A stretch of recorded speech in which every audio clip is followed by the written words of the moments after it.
Hello guys, মই ভুজাইলৰ my channel and subscribe and the bell icon. আজি আপোনালোকৰ আগত লৈ আহিছো এখন নতুন কবিতা। প্লিজ সকলোৱে চাব আৰু লাইক কমেন্ট এণ্ড শ্বেয়াৰ কৰিব। আধুনিক যুগৰ সুন্দৰ কবিতা সোণৰ অসম। এইখন আমাৰ সোণৰ অসম চহকি আছে পথাৰত। গছ বৃক্ষই জন্ম নিছে আমাৰ এইখন সোণৰ অসমত।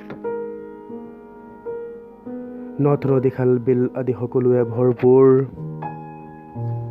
দেশৰ বোকা মাটিত গজালি উঠিছে শুৱনি পদুম ফুল। শুৱনি আমাৰ গাঁওখনি অতি শুৱনি মাতেৰে ভৰা। চৰ চাপৰিত বাস কৰি আছে ন ন ডেকা বুঢ়া।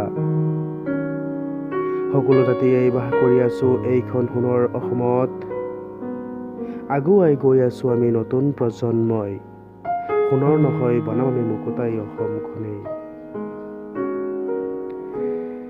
হেল্ল' গাইজ, আৰু এনেকুৱা ভিডিঅ' পাবলৈ, এনেকুৱা কবিতা আৰু বিশেষ মহৎ ব্যক্তিসকলৰ বিশেষ পাবলৈ মোৰ চেনেলটো ছাবস্ক্ৰাইব কৰিব আৰু লাইক কমেণ্ট এণ্ড শ্বেয়াৰ কৰিব। সেই আপোনালোকৰ একোটা লাইক আৰু কমেণ্টে মোক উৎসাহিত কৰে। গতিকে সকলোৱে যাতে মোৰ এই চেনেলটো ছাবস্ক্ৰাইব কৰি শ্বেয়াৰ কৰে, তেতিয়া মোৰ এই ভিডিঅ'খিনি যাতে ভাইৰেল হয়, সেইকাৰণে আপোনালোক সকলোকে অনুৰোধ জনাইছোঁ। প্লিজ আপোনালোক থাকক আৰু ভিডিঅ' পাই থাকক। ধন্যবাদ।